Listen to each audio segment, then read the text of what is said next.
And we are live. Hey, everybody, this is Roberto Blake helping you create something awesome today. Welcome back to the Streamyard channel. Really excited today. We're going to be talking about how you can grow a YouTube channel with live streaming. And this, of course, is from our good friends here over at Streamyard, the simplest solution for live streaming. You guys know how much I love StreamYard, and we are actually simulcasting right now to YouTube, LinkedIn Live, and Twitter, and Facebook because of StreamYard. And it's amazing. With all that being said, you're here to grow a YouTube channel.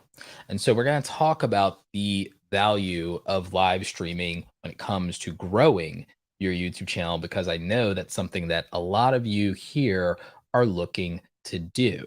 So thank you for anybody watching live right now, but also for those of you watching the replay, we are going to use YouTube chapters, which I'll talk about here in a minute as far as the strategy for your live streams and how you can use those to grow on YouTube. But if you are watching in the live audience, do me a huge favor. Go ahead and share this live stream in all of the places that you can. If you are somebody who is in the creator space and you're on Twitter, please feel free to tweet out the live stream or even the replay and share it with other creators so that they can get the same value that you're getting now. By the way, see there? That is literally a tactic to grow your live streams. You can ask the people who are live in your audience who are supporting you to share the live stream in their platforms so you can bring more people in real time. So if you're watching live or the replay, go ahead and do that now. And see, that's another tip right then and there, is to understand the concept of replay value. I'm addressing those of you who are live in the audience right now, people like Brendan Sparks, people like Albie Tastic, and Gerald Unger from Simply Cyber. And by addressing your live stream audience, you can actually increase engagement and you can get things like people sharing out your live stream and things like that. But also, you can encourage people who are watching the replay to be part of your future live streams, knowing that they're going to be acknowledged. And then by also addressing replay viewers and setting up for replay value with things like YouTube's chapters to let them navigate. That's actually extremely helpful. Whether you're doing a live video experience or you're doing something that is going to be up for people to watch a replay, you have to think about the viewer experience for the audience. And see, that is going to be the key here. And that is how we are going to grow in terms of our live streams. Now, someone is asking, Roberto, is there an easy way to share this to my YouTube audience? I have less than 500. If you have less than 500, then you don't have access to the YouTube community tab. You used to have 1,000 subscribers to have access to the YouTube community tab. If you have access to the YouTube community tab, then you can share things with your audience in terms of your post and things like polls and different other great features. So when you have that, you have those capabilities.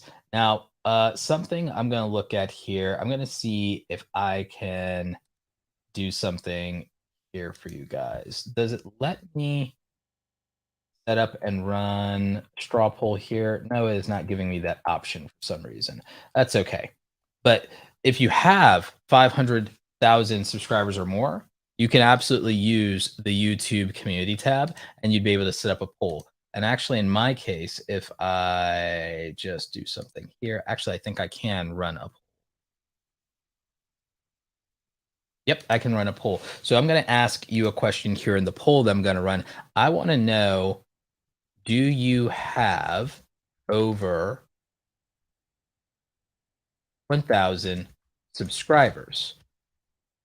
So when you run a poll in your live streams, you can ask this to your community. And I believe you can run more than one poll. So right now I have that up and running for anybody who is live right now. And so you have that option in terms of the poll. Now, those of you who are watching the replay, I have a different question for those of you watching the replay. I want to know how often you live stream every month on YouTube and whether or not you're live streaming at all on YouTube or if you do it like once a month, twice a month. I want to know. So if you're watching the replay, leave that in the comment section of this video because I'm really curious. I'll try and reply to as many of you as I can. Now, someone else here is asking, okay, question, how did you run that poll? Well, when you live stream on YouTube and when you want to increase engagement, if you're logged into your account, which in my case, I'm an account manager, so I had to switch over for the Streamyard account here, you actually get an option in YouTube. They used to allow you to do this with regard to cards. YouTube's info cards used to actually let you run polls in the video itself, but we can actually do it in live streams now, and we end up doing it in the top chat section of our live streams when we have them. So right now it's looking like less than half of you have 1,000 subscribers in YouTube, which is actually really interesting.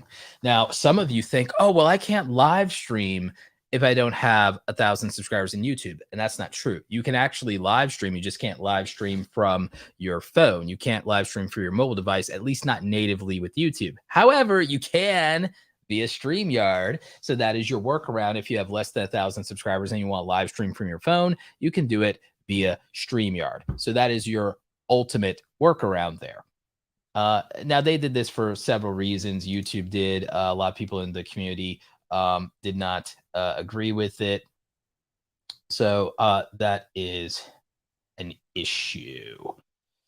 Now, something that I'm really, really interested in when it comes to live streams is our ability to kind of customize our live streams to suit us. So one of the things that StreamYard has is it has these brand features where you can do that. For example, we could always put the Powered by StreamYard logo right up over there. Up there it is.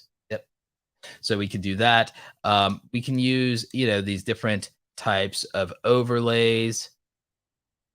And so we can do those things, and it actually can really help us out. Or let's say that I had to step away for a minute. If I had to step away for a minute, I could do something like be right back, stay awesome, and I could do that if I need to step away. So these are just really cool things we can do to make our streams more customized and have a better overall viewer experience, branding, design. We also can do things like that with video scenes as well and video clips. And you can do that with StreamYard. And so these are things that I'm constantly looking at in terms of how can we just improve what our audience is seeing? How can we make things unique? Another version of that is just improving the quality of our streams. Now, you guys might notice I've got the good audio because, I've got a professional microphone and I have good camera gear, but that doesn't even have to be wildly expensive. There's a microphone that I bought that is comparable to this that I think was like $150. I think it's the Shure M7. So SM7, I think is what it is. It's both the USB microphone and has an XLR cable. And so I use that when I'm on my laptop or when I'm traveling. So that's really convenient. Also, the Elgato Wave 3. These are things that are, under $200 and get you really, really good audio quality. When you're live streaming, the audio is more important than the video, but the video experience is really important. But if you need something very nice that's a cheap, webcam as a camera that's like a little better than a webcam, still gets you depth of field bokeh, you could use the Elgato face cam. This is amazing.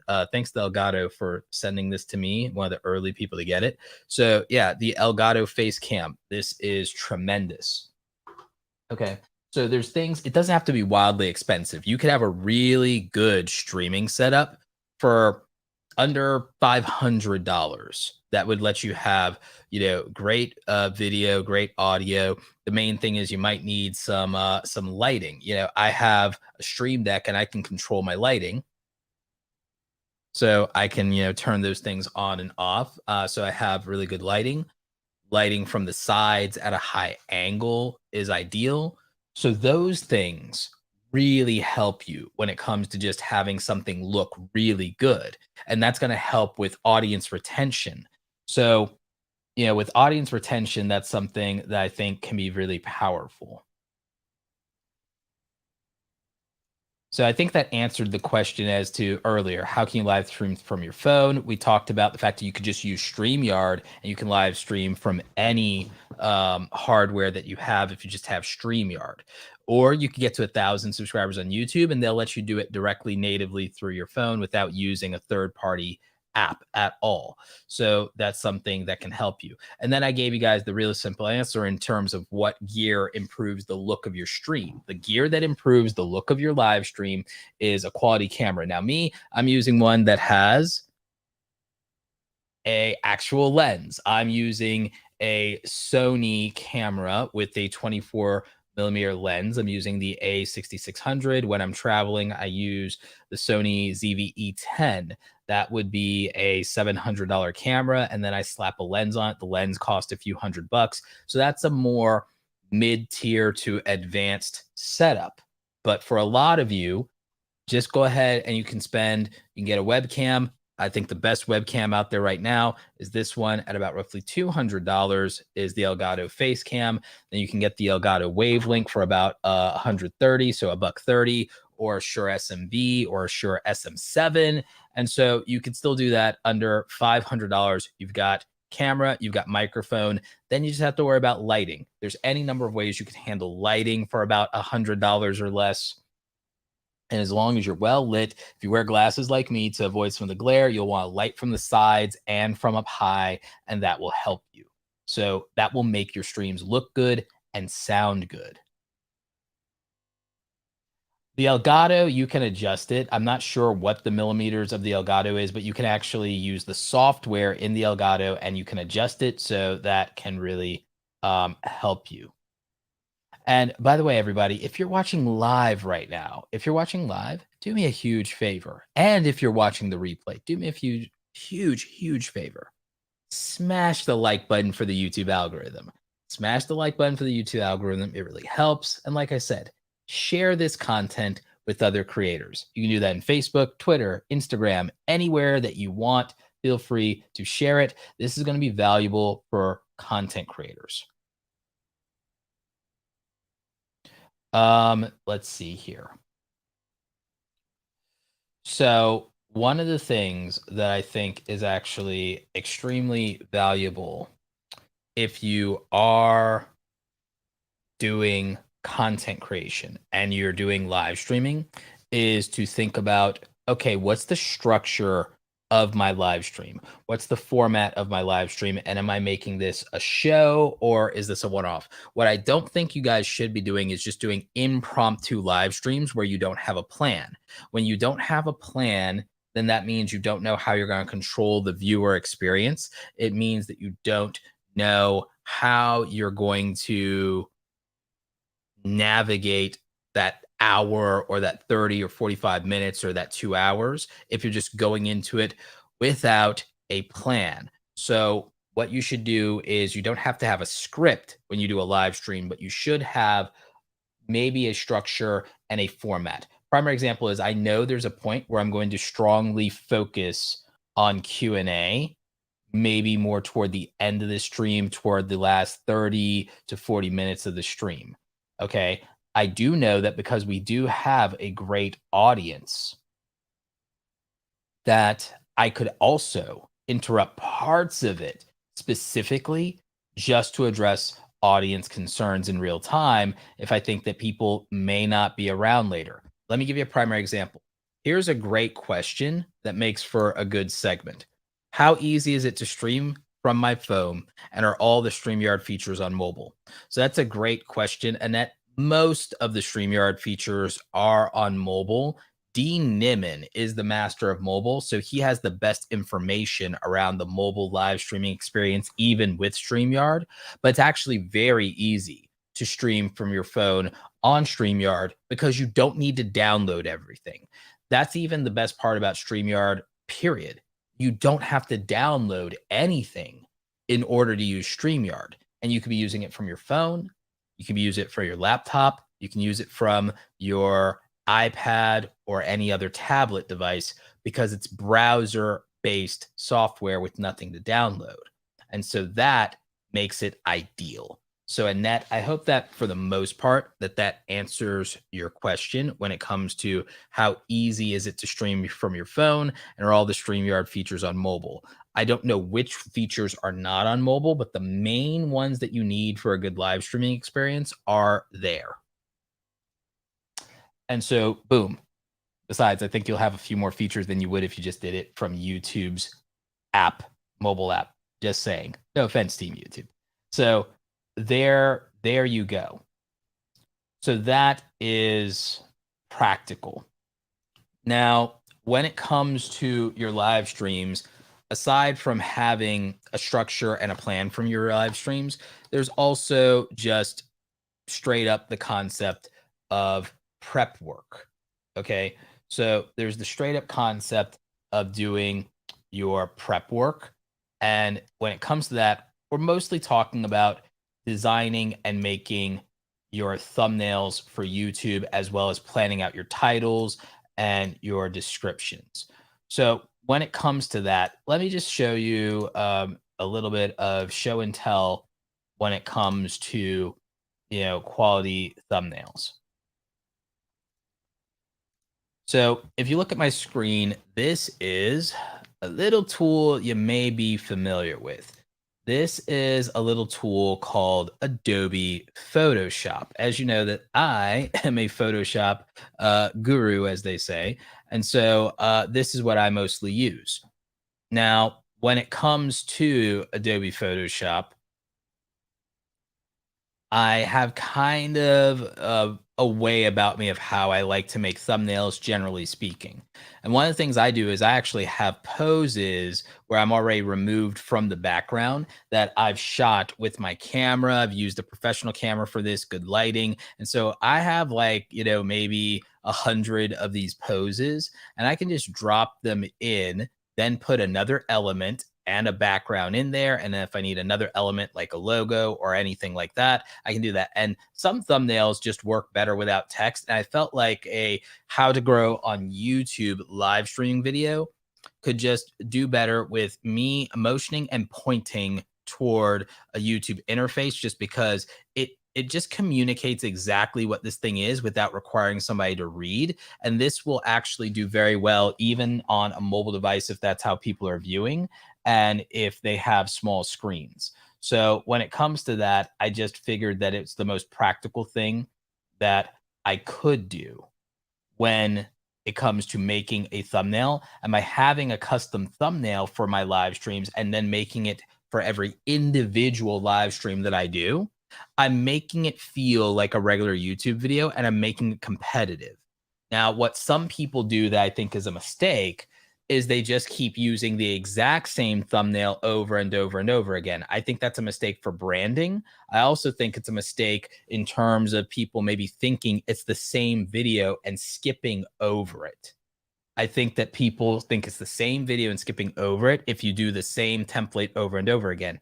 I used to do that and I feel like it was hurting the live streams. And so if you don't want to feel like your live streams are hurting your channel, or you don't feel like your live streams are getting enough attention, enough people are clicking on them, then there's a couple of things that you could be doing wrong.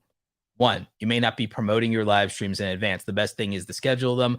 I didn't schedule this one multiple days in advance, which you should, in theory, do if you can, but you should at least try to schedule them a few hours in advance, and then you should try and promote them. The more you can do that, the more people you can have waiting, the people that you can have joining the stream early, sharing the stream, that's all to your advantage. So the preparation and planning is key.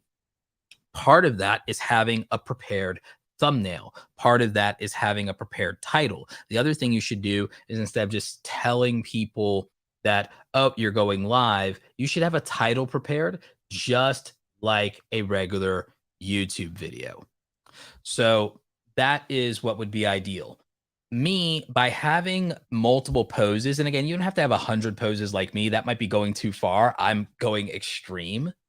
The thing that you could do though is you could have 4 or 5 different poses, maybe even 10. You could use different facial expressions, and that would radically help you when it comes to just being able to have assets to be able to make your thumbnails. You could also have a couple background combinations, and then you just have to figure out what materials. If you're not doing a graphic here like me, you could also put text. If I wasn't doing this graphic, I could have put text here. I could have went something like let's see if Photoshop is going to cooperate with me here.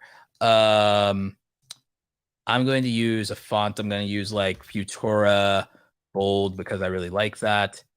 I'm going to make the font as big as possible. It needs to be bigger than that.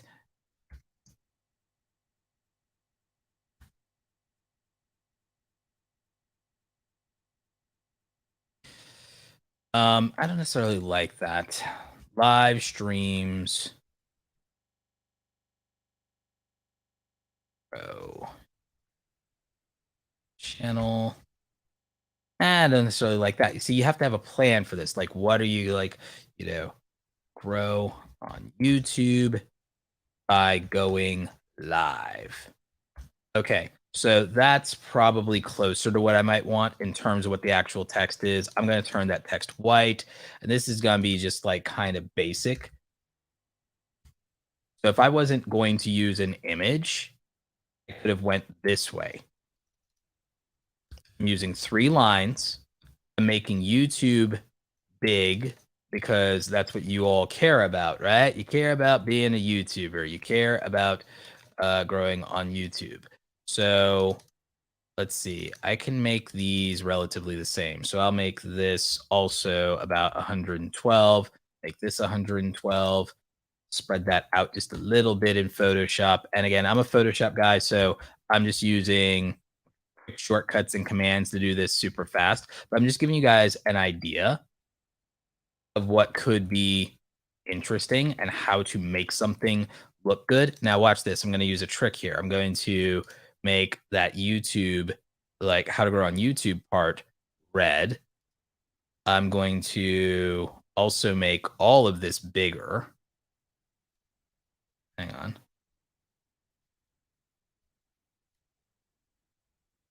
Yep. And then I'm going to do one other interesting thing here. I'm going to make that into that. And I'm just eyeballing this. I'm doing this relatively quickly just to give all of you an idea of what's possible. And so you see, if I was going to not use a symbol or a graphic or an image, I could have accomplished this with text and basically done more or less the same thing, and it still gets the point across. And so that would be how I could put together a thumbnail, because now you see I am pointing, that's the action. This gets your attention. There's contrast here. There's a lot going on. And so that would have worked. That would have worked. And that, could be interesting. And so now you have, an idea of how preparing the thumbnail side could be done. And I just did kind of a quick and dirty concept of thumbnail tutorials and simplifying it. Usually, if you're going to have text, you have the minimal amount of text. You make it easy to read. You might want to incorporate some type of graphical symbol. And if not, you need a pose. And instead of just a neutral pose, flat faced, or anything like that, you have a pose where I'm pointing at something and I'm interested and I'm excited, and you can see my eyes, and it's sharp and it's bright. So it just makes sense to have it that way. So that was a simplified thumbnail that most of you can do. If you're not a Photoshop person, you could easily make something like that in Canva. You can remove yourself from the background in one click in Canva. You can sharpen up your face. You can adjust the contrast. You can do the typography more or less the same way I did it. You can incorporate the shapes. All of those things can be done really fast and really simple. You do not necessarily have to spend hours and hours and hours to make an effective thumbnail. So that is something that would help you. And so now you understand that if you prep a thumbnail, you have a title, and you make the title just like a regular YouTube video by making this video title about how to grow on YouTube with live streaming. That is something that you want and need to know. So I've made it a search friendly title so that the evergreen replay value is there. I made it something that can get your attention, and I made it visually interesting as far as the thumbnail. And so I gave myself those options. So let's see what we have going on in the chat and whether you are all following along and what you got out of that and what you need to know. So a lot of you are saying that making a plan makes perfect sense. I agree, obviously.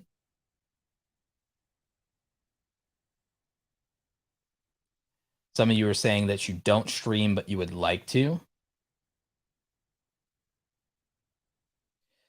So Joe McFlow has an interesting question. He asked, do you recommend making a run of show prior to the stream, especially if you're going to have other guests? So if you're going to have other guests, then I might need to explain to you what a run of show is. So if you're going to have a run of show, basically you're having a format, you're having segments, you're having, again, a plan. It's an outline that's not quite a script. If you're going to have a guest, it actually makes sense for the guest to know how things run, how things flow on your show, and to know what to expect. So if you're going to have a guest, unless you just have a prior relationship or a dynamic chemistry and you know what you're doing, then it's ideal. If it's an interview, it's proper etiquette when you have a guest in order to let them know what the questions are going to be ahead of time. That way, they're not blindsided. They know what to expect. You know where their boundaries are. You know what's comfortable. The other thing is to make sure you show up early for the guest, have the guest show up early, do a tech check so that there aren't any hiccups. If you're using StreamYard, there's almost very rarely going to be any reason there should be any technical difficulties because it's browser-based software and it tends to work really well. And it's easy for a guest to learn because they don't have to download anything. So it's usually really simple. So great question about having guests. But if you have a guest, the right answer is to prepare as much as possible, make the guest comfortable, give them a heads up, let them know what to expect. And so there are some of you who are saying you need a Photoshop tutorial. The good news is for you over on my YouTube channel, which is linked in the description down below. You can watch it after this live stream or on the replay. If you go to my YouTube channel and if you look at my previous live streams, you'll see that I did, sponsored by Streamyard, a entire Photoshop thumbnail workshop where I literally walk you through making multiple thumbnails step by step in Photoshop for YouTube.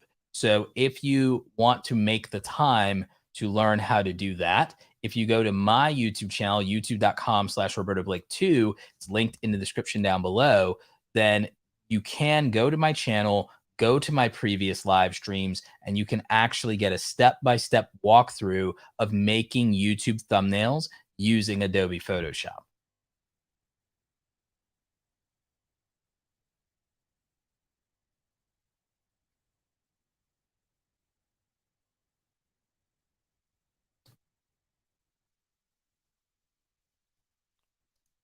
So, Miss Hippie Lynn says, hi, I'm late. Do most people start with uploading videos until they get to 1K subs to go live?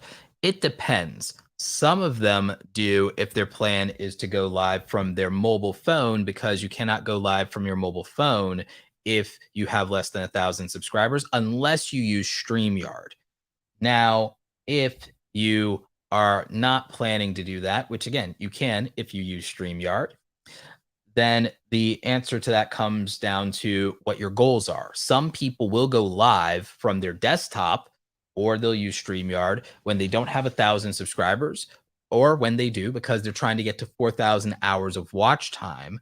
And it'll be easier for them to get to their 4,000 hours of watch time if they do an hour-long live stream and they can get either 50 or 100 people to show up for that live stream for one reason or another. Well, with an hour, they're going to more easily accumulate, potentially 100 hours of watch time or a few 100 hours of watch time. So that's going to make things a lot easier for them on an hour-long stream. So that would be the reason that some people live stream, whether they have 1,000 hours or not, is they're trying to get the watch time requirement to get monetized on YouTube. So it depends on their goals. Some people just like spending time with their community. So I don't really think it necessarily matters when you decide to live stream based on your subscriber count. Some people will wait because then they want to earn revenue with super chats because they are monetized. Some people are trying to get to the monetization goal of 4,000 watch hours. So they'll live stream even if they don't have the requirements yet so that they can later. So you don't need 1,000 subscribers. It all comes down onto your strategy and why you're streaming. So we have another question. Any other advice? I started doing YouTube trailers to promote my scheduled StreamYard Live a few days ahead, slowly helping with views, but not much.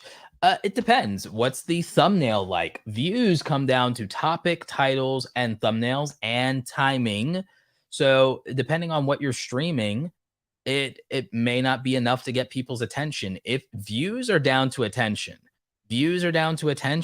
it's not even about how quality or the production or the audio when it comes to views. That's about retention, and that's about helping you get subscribers. A better produced video, a better produced live stream, that's going to attract and keep subscribers, that's going to keep watch time up, that's going to keep concurrent viewer numbers up. That's what that is going to accomplish. It's also going to get people to share replays and share live streams. But if you want views are topic, title, thumbnail, and timing. Am I interested in the topic? Yes or no? I can't watch a video if I'm not interested in the topic. So what's the topic? Is the topic cryptocurrency? I'm a big fan of crypto. Is the topic business? Is it YouTube growth? Is it personal development? Is it a book review? You can get my attention with those things. If you make a video about surfing, you're not going to get me to click on it. So that's just what it is. I'm not interested in surfing. You make a video about the latest Sony camera, you're going to get me to click on it. So the topic qualifies or disqualifies someone from viewing right off the bat. Then there's your title. Did the title effectively communicate the topic? Did it entice? Did it excite? Did it create curiosity? Did it create frustration, anxiety, some emotional response? Neutral titles often don't get it done unless you're talking about a search-friendly topic. Search-friendly topics don't get their views right away. Search-friendly topics don't get views right away. They get views when somebody needs to solve that problem and not a minute before. So that's the thing. And a lot of you, there's nothing wrong with making search-friendly content when you're small and playing it safe. The poll that we ran in the live stream says that 56 or more % of you don't have 1,000 subscribers yet. So you guys are still small YouTubers. You're still rookies. If you're a rookie, you'll hear a lot of big creators. You'll hear a lot of YouTube coaches. They will tell you, oh, search is dead. Oh, search doesn't get as much views as the YouTube homepage.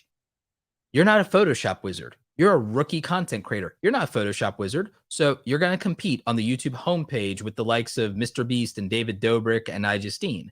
I mean, maybe you can, but the odds are that you probably can't. So instead of trying to shoot 3-pointers or instead of trying to dunk on people, maybe you need a few easy layups. And in that sports analogy, search-friendly content is probably the easy layup instead of thinking that you can dominate the attention of the YouTube homepage when you're competing with Yes Theory. So, and that's not to put anyone down or to discourage anyone. It's to tell you that the common advice on growing on YouTube is partly to attract to you the answer that, yes, go where the most views are, but where the most views are is also where the heaviest competition is. And if you're a rookie content creator, well, how competitive can you be in the most cutthroat and ruthless part of the arena? Are you really going to go to the center of the action where things are the hottest and the most intense? Or are you going to go ahead and are you going to like pick off a few points on the outskirts? So, strategically speaking, I think a lot of you could benefit from making search friendly and niche content. And yes, it won't get as many views as possible, but it's not going to be as dramatic of a hit or miss. It might just be that it's a slow burn, and that's okay. And you should just cater your expectations as your level improves. And so you should adapt there. So the reason I bring that up is that you can use all the promotional tactics you want, but how good are you at those promotional tactics and why should you be good at them? You're new. You're new. You haven't done this 100 times yet, I'm assuming. If you haven't made 100 videos, you're new at it. There's no reason for you to be good at something you haven't done 100 times. Why would that be reasonable, right? That's the mindset thing that I'm trying to teach content creators. There's no reason for you to expect anything from YouTube if you haven't made 100 videos, because you don't know how to do things at a high level if you haven't done them 100 times. You have not shot 100 videos. How comfortable on camera could you possibly be? You have not edited 100 videos. How good at editing? How good at tweaking audio? How good at sound design? How good at color grading can you possibly be if you haven't made 100 videos? How good at optimization could you possibly be? You haven't done it 100 times. How good at headline writing can you possibly be? You haven't done it 100 times. I think the experience is the best teacher. And so I don't think the tactics, the promotion, I don't think those things matter as much as you think they do when you're a small YouTuber. I think the problem is that a lot of you are expecting to get so much out of these and you're weighing whether tactics or strategies are good or bad or they work based on how many views you get, when there's like a dozen things that you have no reason to be good at, regardless of whether you use a professional tactic.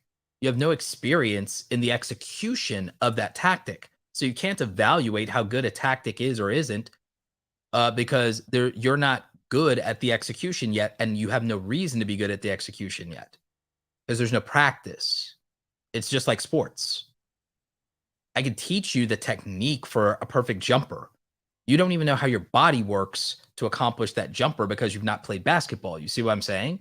Like there's an actual logical reason why small YouTubers are small YouTubers, because overnight success, blowing up after 12 videos, is very rare. You're not going to be a James Johnny, probably. You're not going to be a Janelle Ileana, probably. And I'm not saying that to down on anybody. I'm saying that statistically, your odds of being a viral video creator in your first year of YouTube is so astronomically low. But the reality is, out of the people who are successful on YouTube, you'll find that most of them just grinded for 5 to 8 years. And that's really hard to tell people that you're going to do something for 5 years and you're not going to see big results. It's going to be small incremental gains, and that it's going to be very hard to get to 10,000 subscribers, let alone 100,000. A lot of people aren't interested in hearing that you will grind for 5 years and you'll probably only get 10,000, 20,000 subscribers. A lot of people aren't interested in that. The rough part is 90% of YouTubers never get 10,000 subscribers in their entire career because they give up too soon, because they're expecting too much out of year 1, year 2, year 3. They get frustrated and they give up. And meanwhile, people who stick around and are part of the community for 5, 6, 7 years, a lot of them get to their 10,000, then they go on to 100,000 because they make some small tweaks around the way. They learn one new thing, or they finally have a breakthrough, or they finally stop making content that only they care about and they make content for a broader audience, and then they grow and they execute on it better. So that's the actual reason why people grow and why people don't grow. And so don't get discouraged because you're trying a tactic and it's not working for you. Understand that it's like you tried a tactic once. You never refined it 100 times. You never practiced and executed it 1,000 times before that. Why would you expect anything? So I say that you have to cater expectations to executions. And so that's something that a lot of people won't tell you about, because it does sound a lot like, it sounds a lot discouraging to so many of you. And I totally get that, but it's just a more realistic way to think. That's one man's point of view. It's one man's point of view. So I hope that that helps on just kind of a major growth question. In terms of getting traffic on YouTube, you have to consider that there are multiple traffic sources on YouTube. So you have the YouTube homepage. That's the most competitive place there is. That's where the most views come from. But then there's also YouTube search. It's not going to get as many views, but if people don't know who you are, or you're not making the most exciting topic in the world, or you're just getting started, YouTube search can give you views over and over and over again, and it'll do a lot of heavy lifting for you in the background. A lot of my views to this day, like maybe 30% of my views still come from YouTube searches. So that's actually really helpful no matter what size your channel is. Then if you want a video to take off, a video to take off has to win on the YouTube homepage. That's very hard to do because that's topic, title, thumbnail, and timing. Even the best creators sometimes still struggle with that. As far as tags and hashtags and optimization, I look at it like this. I use them because if I was selling a product in Amazon or I was putting books on a bookshelf or movies on Netflix, I would have to label those things correctly. So I use descriptions that make sense. I don't keyword stuff them. I use tags that make sense. I don't overdo that. And I would use hashtags that relate to my thing. So I would take it with the same approach as if I was putting a video up on Netflix or a product in a store on an aisle with like, I'm sitting there registering the product in the database with a product gun and labeling it. I would just label things accurately because even if you keep hearing tags don't matter, SEO doesn't matter, I would assume that everything matters and that everything is important. And I'm not going to do anything halfway. So I would just try to not do anything halfway if possible. That is my answer to that. So when I think about that, that's my approach. Synax, do you have to have a minimum number of subscribers to live stream through StreamYard on YouTube? No, not at all. You don't. But you do have to have your account opted into live streaming for at least 24 hours. And you do that in your YouTube settings in the advanced settings, if I'm not mistaken, if you've never live streamed before. And yes, Miss Hippie, you can live stream on StreamYard on YouTube without having 1,000 subscribers. Yes.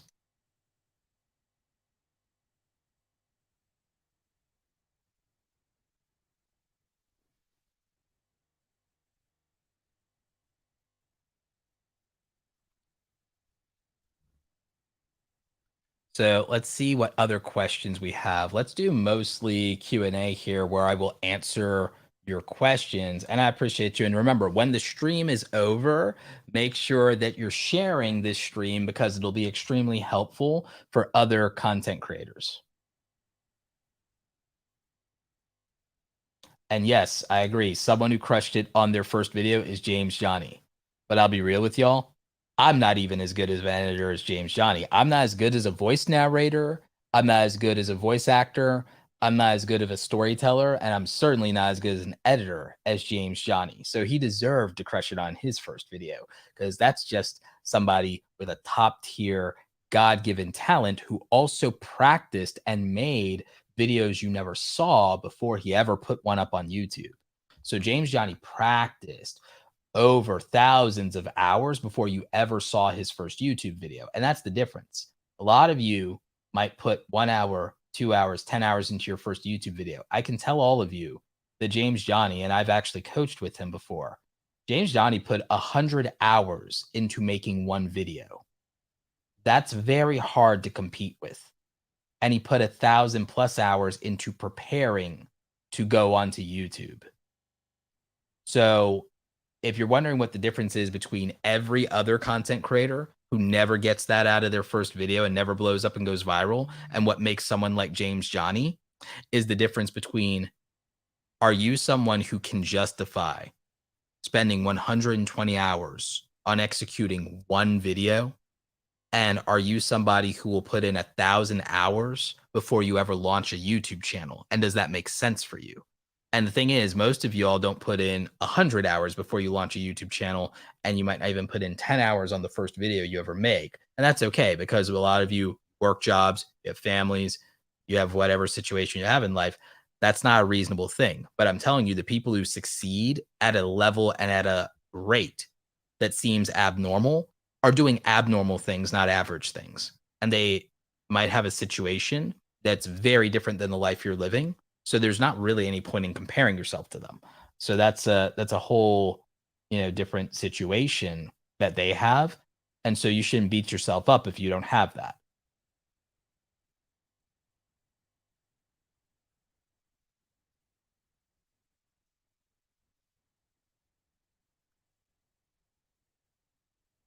So let's see. SCB Wellbeing says under 100 subscribers. Is that the time to experiment? Yes and no. If you have less than 100 subscribers, then you probably haven't figured out what you're good at yet, or what an audience would want from you yet. And yeah, you can experiment. I think you should experiment anyway. I think that you should make 100 videos and get it out of your system and make what you like making. But I also think while you're making 100 videos, none of you should care about growing. And I know it's hard to say, but I think about it. You have no experience. You don't know if you're going to make something and you're going to even like being stuck with that for the rest of your career. So you might as well do what you like for like take a year. Take a year, make 100 videos and do YouTube for fun for like a year and see if it's still fun. And don't use that for, oh, I'm going to make 100 videos and grow. I'm going to make 100 crappy videos, like Roberto says, and I'm going to grow. You're going to make 100 crappy videos and you're going to learn how you might grow. You're going to learn how to write better titles. You're going to learn how to be a better video editor. You're going to learn how to be better on camera by practicing. You're going to learn how to manage a community. You're going to learn the back end of YouTube. You're going to have all this data to understand what an audience does or doesn't like. You're going to be able to look at things like click-through rates and watch time and understand them if you make 100 videos. But if you spend your first year just trying to have fun, like if you were a freshman and you go out for sports and you manage to somehow not get cut from the team, that first year, you're having fun. You know you're not going to be MVP. You know you're not going to state championships. You know that you're going to sit on the bench for a lot of the time. You're supposed to be out there having fun and learning how to play. And I think a lot of you don't give yourself that your first year on YouTube. I think a lot of you don't commit to 100 videos. I think a lot of you get frustrated after 10 or 20, 30 videos, feeling like you're not getting anything out of it. And you're forgetting that you're supposed to actually enjoy doing this. You're forgetting that you're supposed to actually like it. And so that's a problem. And so my answer to it is it's not for me so much about the, oh, experiment like mad. It's about you should make content that you would actually want to watch and that you actually might care about. And you should even see if you like doing this, because there's not really much point in committing to something like YouTube only to find out that you don't even like it, or that you make a video and it blows up and you don't even want to be known for that video or known for that thing or do it for the next 5 years. So I think that that's something to think about. Question: should you ask people to subscribe or to like videos? I'm going to ask you to subscribe to Streamyard. I'm going to ask you to subscribe to my channel, and I'm going to ask you to smash that like button if you haven't. Just smash that like button for the YouTube algorithm. So yeah, I think you can do those things. You get more by asking. If you don't ask, you don't get. If you might have noticed, I actually have slowed down in subscribers on my main channel because I actually did an experiment. I stopped asking for subscribers and it actually cut down the subscribers significantly. I still grow every month. I still get thousands of subscribers every month, but I don't get as many as when I used to ask for it in every video. Now, part of that is I wanted to make it easier to not have to edit the word subscribe or the phrase subscribe to the channel out of my videos when I post to other platforms, because now I'm experimenting with making my content platform agnostic. I'm uploading it to every site that lets me upload my content because I don't want to rely on YouTube anymore. I'm at that point in my career because I'm at 500,000 plus subscribers to where I want to grow outside of YouTube now. I'll use YouTube and I'll keep trying to grow on YouTube, but I want to grow outside of YouTube. I want to grow my other platforms now. I want to grow my own website more. So I want to stop using YouTube language in my videos and make my videos live anywhere, because I want my videos to last longer and I want them to be relevant somewhere else. So with that being said, if you're a smaller YouTuber and you're under 100,000 subscribers and you still want to grow on YouTube, I think you should ask people to subscribe to your channel in your videos.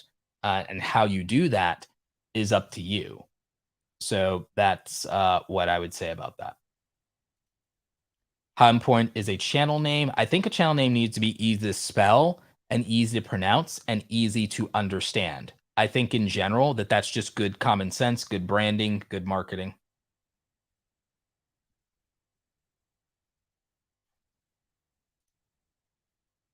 If you have less than 100 subscribers, I don't think you should be worrying about your brand.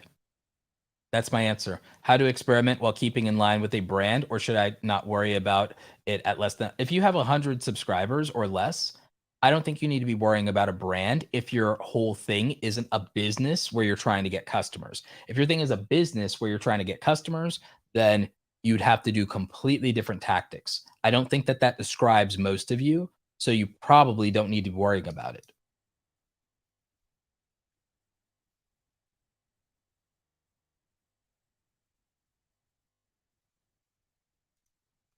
Arctic Alpha Wolf, I have 300 subscribers. What do I do to get more? Watch my video on how to get 1,000 subscribers. I go into very specific, exact details of what I believe that you should do. Your target goal, if you want 1,000 subscribers, is probably that you need to get 100,000 views. Watch my video. I'll talk about the 1% rule in that video.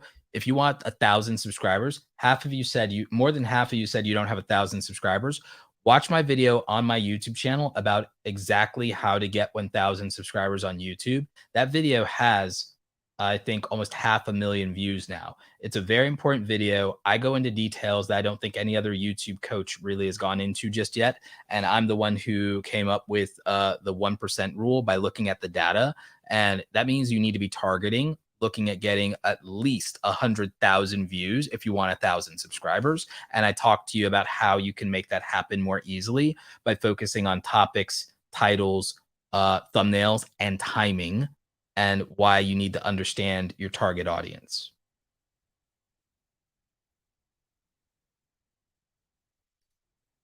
Miss Hippie says, "How much do you spend on external microphone?" I mean, whatever your budget allows for, whatever your budget allows for. But I would say at least maybe about 150 dollars, but whatever your budget allows for. There's one or two microphones that are good, like an Audio Technica, that are under $100. But I think that the Shure SM7, which is USB and XLR, is like, I think it's $150. The Elgato Wave is $130. Both of those are good microphones. I believe that Razer has a Razer Siren for like $89 that's used by gamers. That tends to be pretty good. So about around 100, 150 bucks. You don't have to go all out and spend 300, 400 on a microphone. You can spend about 100, 150 bucks, and you might not have to replace that microphone for years and years and years, and it'd be pretty good. So a good $150 microphone would be good for the first 2-3 years of your career. Wealth engineering skills, Roberta, how do you get more people to watch your streams? I actually talked about that at the very beginning of the hour. So watch the replay on that if you're curious. Watch the replay. We talked about that. A lot of the short version is prepare, promote, and plan. So prepare your streams and plan them out in advance. Promote them in advance. Make a thumbnail that's custom to the stream. Write a title that is custom to the stream. Do not use the same title over and over again. Do not use the same thumbnail over and over again. Promote it in advance, schedule it, plan in advance to have a format, keep people watching, have a plan to have other people help promote it. Those are things that can get you more views. More views, simple. Where are the views going to come from? You want views on the YouTube homepage, you make a really, really good thumbnail, title, you cover a topic people care about. You want external views to come from outside of YouTube, you promote outside of YouTube, and you get other people to share your content, and that's how you get more views, whether it's a recorded video or a live stream. You want views in search, you optimize for search, which means topic, title, descriptions, tags, you optimize for search. So where's your traffic coming from? Is your traffic coming from the homepage? It's all about topic, title, thumbnail, and timing. You going with search, topic, title, thumbnail, descriptions, tags, playlist. Those are search. Okay. You want shares. It's going to come down to the experience, quality, the video, engagement, community. That's how you're going to get shares. That's how you're going to get external traffic. You got to put on a good show. It's got to be quality on performance, personality, and production. So that's what's going to work for you there. So, and those are your main traffic sources. Oh, recommended. Recommended on the sidebar. It's rarely other YouTube channels that recommend you. It's mostly your own content. So you have to be consistent and make more content. If it's live streams, scheduling the streams in advance, making it an event that people want to show up to, making it engaging, making a good experience, making people feel like that's how it's going to get, done. That's what's going to help you with that. So we don't control much of the suggested on the sidebar as much as people will tell you we can. You can kind of, sort of, a little bit if you want to get into advanced tactics. I don't think it's worth that much. Homepage, you got to be mad competitive. A lot of you just don't have the skills at headline writing and thumbnails yet. You'll get there eventually. So again, you do what you can. You hope for the best there. Search might be good long-term for some of you, depending on what you're covering. Thing that you can kind of control is you can control scheduling your live streams in advance. You can control having specific streaming and upload days and a schedule for your community to come back to you, whether the YouTube algorithm plays nice or not. You want to beat the YouTube algorithm? Here's how you beat the YouTube algorithm. Beat the YouTube algorithm by ignoring the YouTube algorithm. YouTube algorithm cannot stop somebody from coming to your stream at 5 p.m. Eastern Standard Time on Thursday if that's your stream. YouTube algorithm cannot stop somebody if you upload every day, 5 p.m. Eastern Standard Time, Monday through Friday. YouTube algorithm has nothing to do with your audience and subscribers remembering, oh, that's right, you upload Friday, Eastern Standard Time, 5 p.m., 6 p.m. Central. Like, if you schedule it, there's no algorithm for television. We all knew, okay, when I get home, I'm watching Power Rangers. There was no algorithm. We knew the schedule. So the schedule, that beats the YouTube algorithm. You know what else beats the YouTube algorithm? People sharing your content everywhere they possibly can. You getting shares on Reddit, that beats the YouTube algorithm. Getting shares on Twitter and having people use a hashtag, that beats the YouTube algorithm. Having shares in Discord and Facebook groups, that beats the YouTube algorithm. Shares through your email list and getting views on your videos, that beats the YouTube algorithm. You can beat the YouTube algorithm by ignoring the YouTube algorithm because shares are not up to the algorithm. You scheduling and timing content is not up to the algorithm. You promoting it and building audiences outside of YouTube is not up to the algorithm. You can get views. You can stop making YouTube do all the work and you can stop worrying about the algorithm. If you say, I made content, that's the thing that matters. And I made something, I'm going to promote it, and I'm going to pretend the YouTube algorithm doesn't exist. That would let you hustle. And that means that you can go out and maybe you go and you fight and you get more views. If YouTube isn't putting you on, you put yourself on because you got a free place to put your content. That's what my answer to that really is anyone can beat the YouTube algorithm. It's called go out and hustle. Like, that like we used to do back in the old days, before we let algorithms decide our destiny.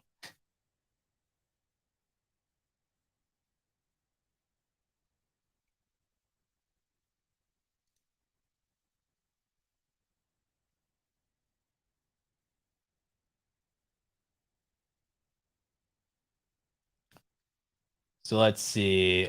Someone was asking something about my opinion on something. How to choose a thumbnail. I can tell you what I believe and what Mr. Beast believes about thumbnail. So here is something about thumbnails, and then we'll start wrapping this up because we've been almost at an hour even. And just remember, if you haven't already, please make sure you're checking out StreamYard, linked in the description down below. Or if you want to use my affiliate link, you can sign up for StreamYard, either paid or free, at robertoblake.com/go/StreamYard, or you can use the link in the description. But here's what Mr. Beast has to say about thumbnails, and I also agree with this. And here's part of what I believe. Okay, so a primary example here, and I'm just gonna do this real quick, is the biggest YouTubers, and you'll notice this, a lot of them may or may not use text, or they use very little text in their thumbnails.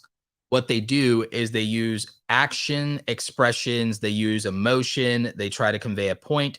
So usually the three elements that they use is face, graphic, background, and then sometimes they will use text but they'll use as little of it as possible. And the goal is also to make this easy to understand, even when it's small. So as you can see, the YouTube logo is the persistent thing in this that's an element that you understand. The colors are bright. That's another thing they do. Bright colors, high contrast. If I and sharp eyes. And if I wanted this to pop a little bit more, I'd probably just adjust the curves just a little bit more to create even more contrast on me there. I might want to just bump up the warmth in my skin just a tad. There we go. And that's just curves. That's just Photoshop curves, and that's just simple. But immediately I made that slightly better. And so you can see my thesis of a thumbnail is using bright colors. This will work in dark mode. That's why my stuff is set to gray. 80% of YouTube users use dark mode. We know that now. So I focus on what works in dark mode, but can it work in light mode? So I'm using contrast. I'm using bright colors that pop. I'm using depth here. I'm using a recognized graphic or symbol or object. I could have put anything in this background to make a point. If you're going to use text, use it sparingly and you make it pop. And in this case, I'm interacting with the text a bit. And so I might have even made this text slightly bigger, but watch this. Can you read it if everything gets smaller? You can read the parts you need to. And so by making it easy to read, making it stand out, especially on a dark background like YouTube's dark mode, and making it simplistic, you win. Same thing here. Red, that color pops. The bright blue gradient background, that pops, that slaps. There's contrast. I'm making sure nothing important is in the corner where the timestamp is going to be. If you think about what I just did here, the biggest YouTubers all do this. The biggest YouTubers all do this with their thumbnails. This is something Mr. Beast taught a masterclass on while at Vid Summit. So that is the practical part of how to really make effective thumbnails. And remember, I'm posing in this. So this is staged. This is, I have a ton of poses where I'm removed from the background. You can do this kind of thing with Canva, believe it or not. So this just all makes sense. And again, I'm kind of telling the story here in context. You have, oh, here's a YouTube interface. Here's a YouTube logo. Oh, it's easy to understand this video no matter who you are.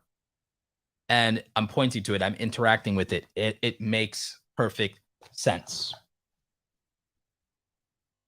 So that's why we approach thumbnails a lot in that way. Brightness in general, it's advertising 101. In a lot of ways, it's advertising 101.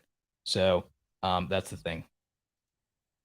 Do you feel videos build subscriptions and live streams build community? Often, yes. Live streams will build the community, the loyalty, the emotional connection to the audience. It'll keep them coming back. It can increase viewership on your other uploads. You can earn through super chats, through memberships. So those things. It's also, if you sell something, it's a great way to do it as well. If you want to raise money for charity, it's a great thing that you can do. So all of that tends to work out.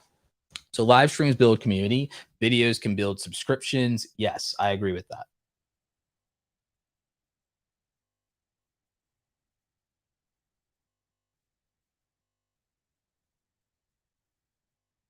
How important are tags on YouTube? Focus more on thumbnails.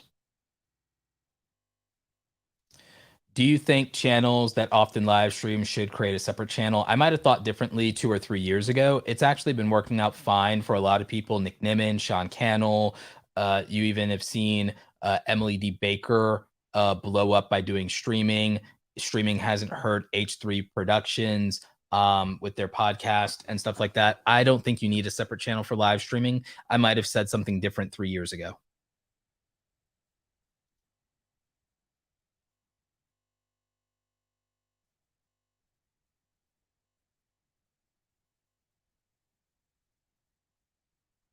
Live streams have nothing to do with how many subscribers you have, especially with live streams. It actually matters who is available right now. Primary example is it's 3:34 p.m. Eastern Standard Time right now.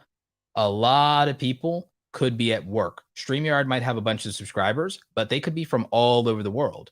So your subscriber count, it doesn't matter how many subscribers you have to determine how many people are going to be watching you live. The same thing with your views on YouTube.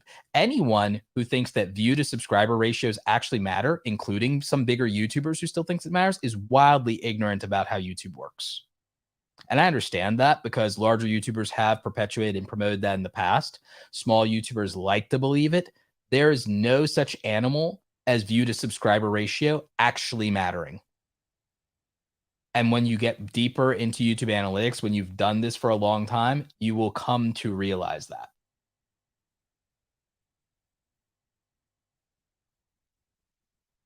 No, most people with 100,000 subscribers do not believe in view to subscriber ratios.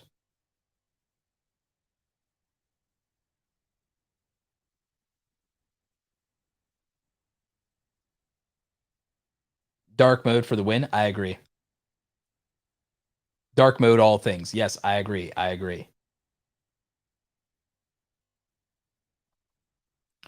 So, oh, here's an example of what I'm talking about. It is literally 8:30 in England. So that's a different thing. You can have audiences spread out globally. You can have subscribers from all over the world. And so timing on live streams could actually be a factor in how many people are available to watch. I will not be personally available at 6 p.m. Eastern Standard Time, which if a lot of the audience is in the US might have been a more practical time to stream because people aren't at work on a Thursday during that time. So that might be much more practical, but I'm not available. But if other people aren't available, that's fine too cuz this live stream has been done with replay value built into it, so it still will be good when they get off. The other factor here is that this live stream, when it comes down to it, is also going to be search friendly as well. So the thing is, this live stream can keep getting views, and this live stream doesn't need to be unlisted. And I think as long as you're making a live stream with good replay value and is evergreen as far as the topic, and it's not a news topic or breaking story or anything like that, there's no need to unlist it. So it doesn't really matter, and you can leave it up. And if you make a custom thumbnail for it and you make a good title, it can work and function almost as well as a regular video upload. So I have live streams that have tens of thousands of views. I did a live stream on YouTube taxes. I think that live stream on YouTube taxes has like 40 or 50,000 views. So it works like a regular upload. My Photoshop workshop, my workshop on how to make YouTube thumbnails in Photoshop, that has like 25,000 views or something. That's like a regular upload. So it actually, if you make the video correctly with the right things in mind, it can work like a regular upload. And by cutting this stream at about roughly an hour, it's going to make this video more digestible and an evergreen video. And by adding chapters to it, it's going to make it a video that people can watch after we end the stream here. So that is, in fact, where I'm going to end the stream. I want to thank everybody for joining us. I want to thank people who have spent their hour here today. And thank you to everyone who smashed the like button for the YouTube algorithm. If you're watching the replay and you've gotten this far, I need you to also smash that like button and everything like that.